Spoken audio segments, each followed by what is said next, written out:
All right, let's talk about it. Cavs lose game 6 down in Orlando, 103 to 96. And I think everyone kind of saw this one coming. The Cavs have been terrible on the road in this series in Orlando.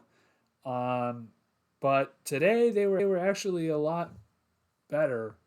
Um, and actually were leading by 9 in the third quarter in this game.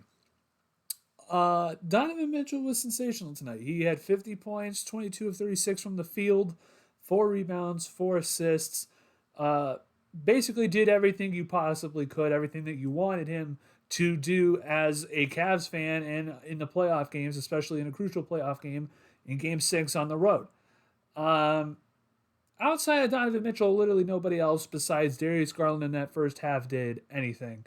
And we need to have a serious discussion about the Cavaliers because this cannot continue next year. It just can't. No matter what happens in this series, or even if they make it to the next series against Boston, which we all know they have no shot in winning.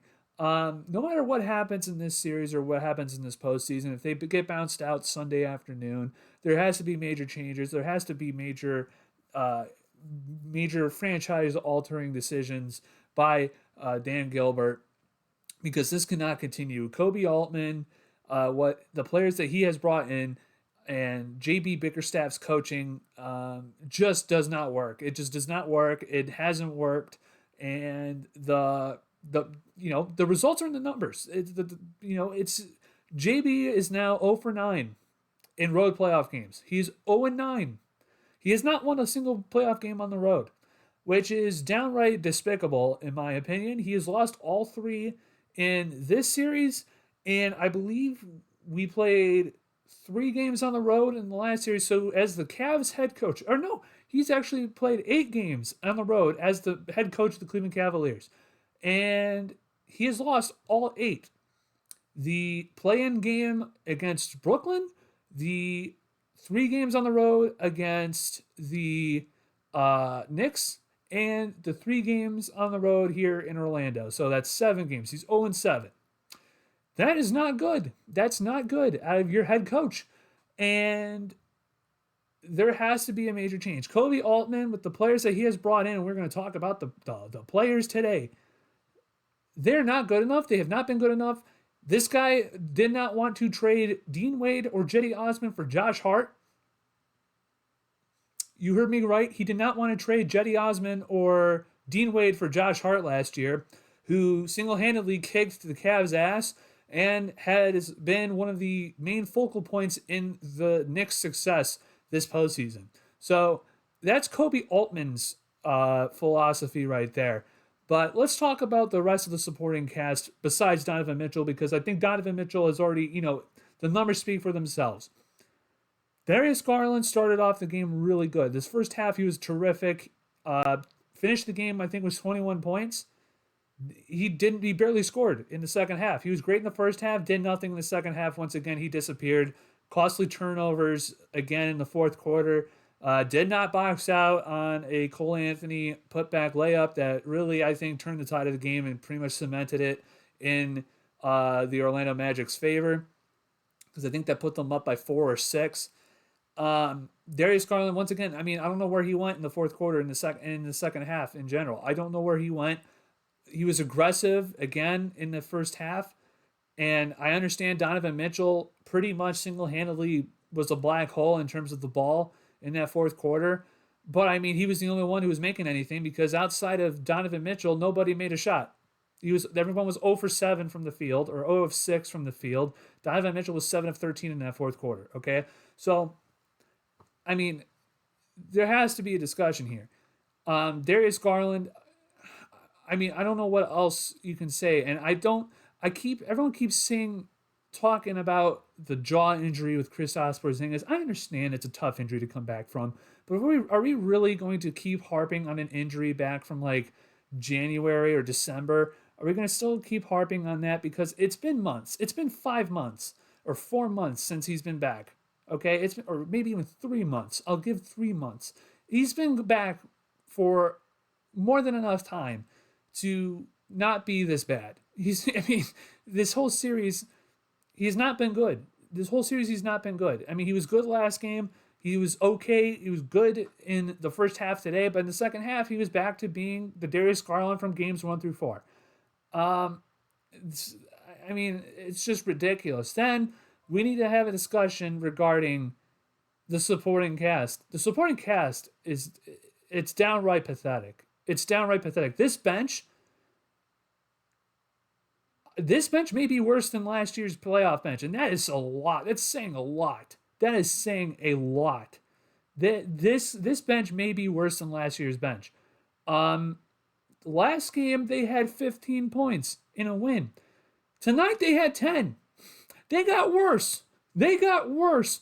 They had less points tonight than last game, which was really low. Isaac Okoro had 4 points. Levert had 1 point. Tristan Thompson had 2 points. Like, what are we doing here? What are we doing?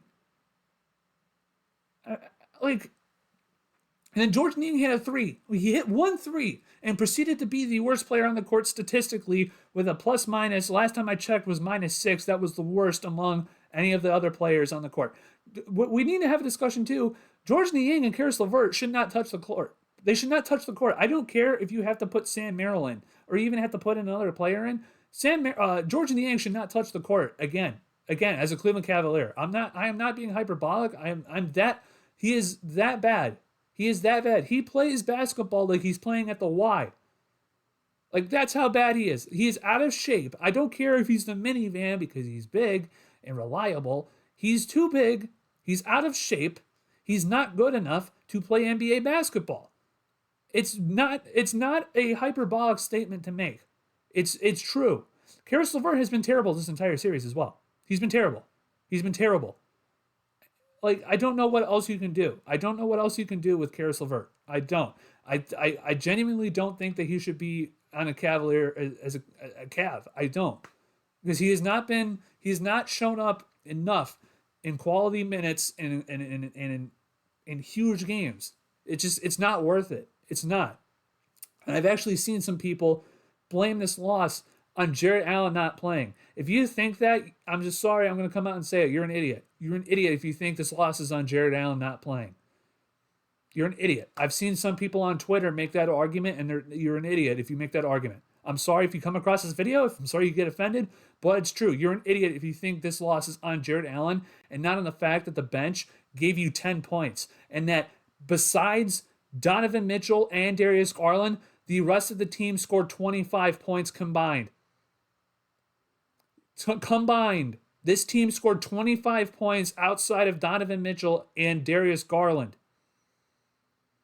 They had 71 of the 86 points that the starters had. Do you understand how horrible that is? Do you understand how, like, first stint LeBron level bad that is? They scored 71 of 86 points of the starters.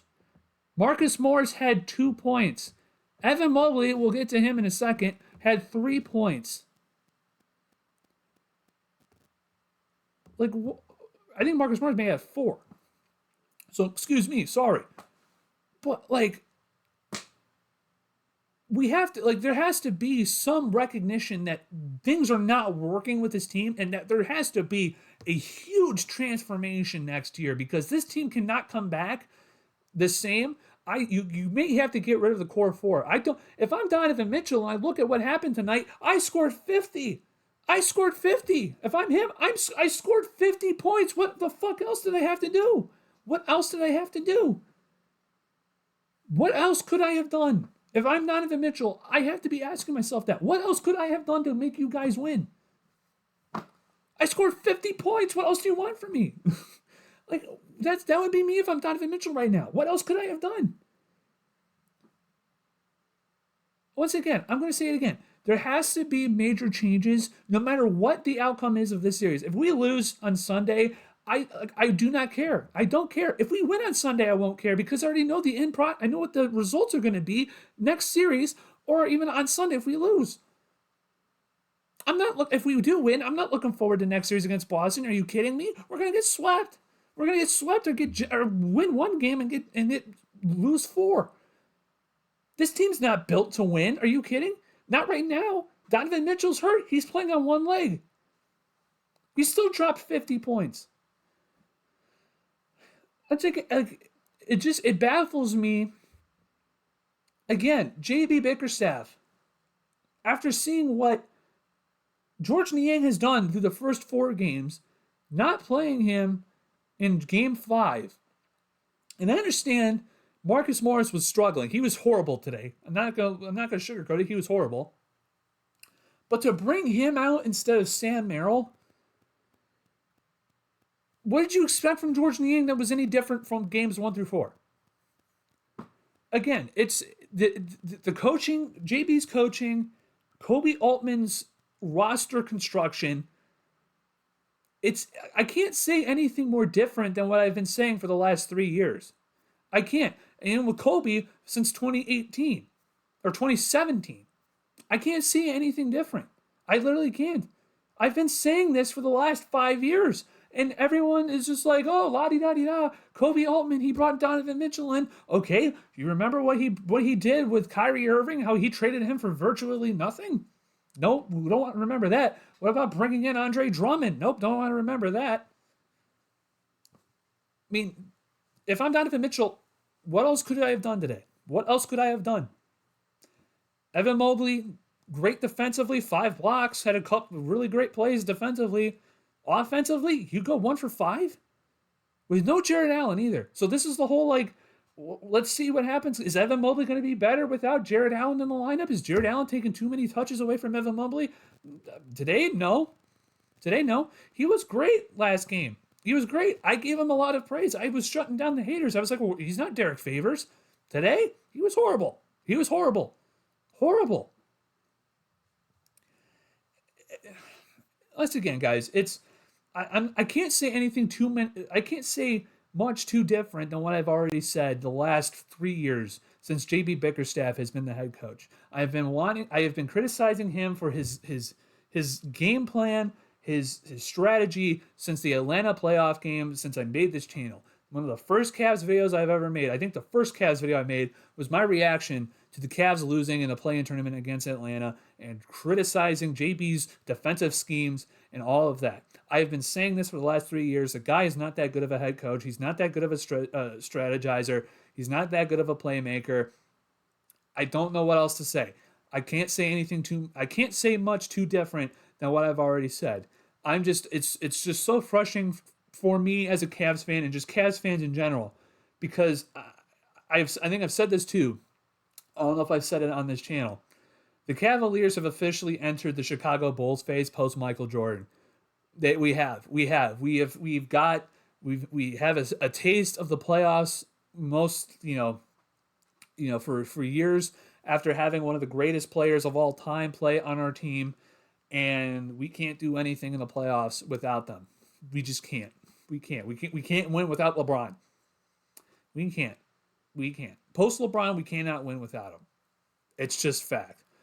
But yeah, once again, no matter what the outcome is of this series, Dan Gilbert has to make decisions best for this team. Kobe Altman and JB need to go. I don't care if we win Game 7 on Sunday. I don't care if we lose Game 7 on Sunday.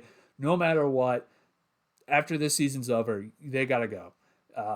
And there has to be changes within the core 4. You're going to have to trade one of them, in my opinion. I think you have to trade one of them. I think you have to make a decision. Donovan Mitchell, we'll see what he does. I don't know if he's gonna bounce. If I'm him, I would not be shocked if he leaves. I'll leave it at that. But if you're gonna be left with Darius Garland, Evan Mobley, and Jared Allen, I think you have to trade one of them for something else, because something needs to change. It's not working. It's just not working. But yeah, that's going to be it for this video, guys. Thank you so much for watching. If you are new and you like this type of content, hit that subscribe button, hit the like button on this video. Trying to get to 1,000 subscribers. And next video I'm going to be dropping is all about why I took my break and what is going to be going on in the future for this channel. And I'm super excited to let you guys in on what's been going on behind the scenes. And hopefully you guys will be around and will provide feedback for what you guys think of my plans going forward for the future. But anyways, I'm going to leave it at that. Thank you guys so much for watching. I'll see you guys all in another video. Take care.